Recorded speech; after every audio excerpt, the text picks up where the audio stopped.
Bonjour, bonsoir, bien-aimé dans le Seigneur, selon l'heure à laquelle tu m'écoutes, je suis Eva et j'ai une parole qui s'adresse spécialement à la femme. Femme, toi qui m'écoutes présentement, où que tu sois, ce message est pour toi. Sais-tu qu'il y a dans la Bible une femme du nom de Marie de Magdala à qui Jésus s'est révélé en premier lorsqu'il fut ressuscité? La Bible nous dit dans le livre, Jésus étant ressuscité le matin du premier jour de la semaine, apparut d'abord à Marie de Magdala, de laquelle il avait chassé 7 démons. Elle alla emporter la nouvelle à ceux qui avaient été avec lui et qui s'affligeaient et pleuraient. Marie de Magdala était en réalité une femme qui avait plusieurs soucis.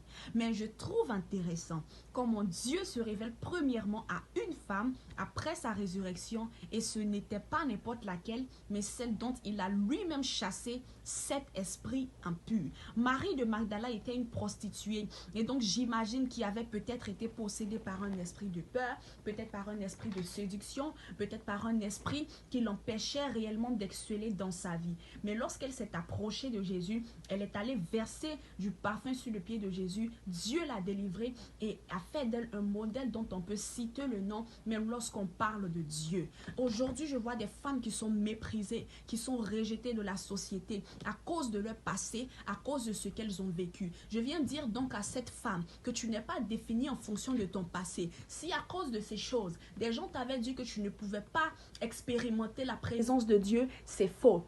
Aujourd'hui, Dieu te donne la possibilité de te rapprocher de lui.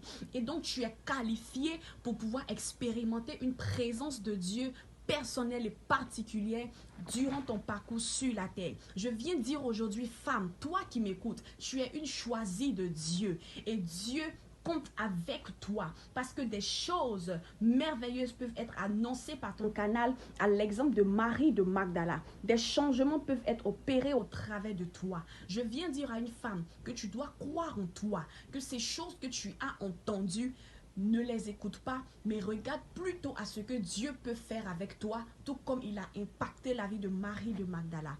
Demeure bénie, femme, et attache-toi à Dieu.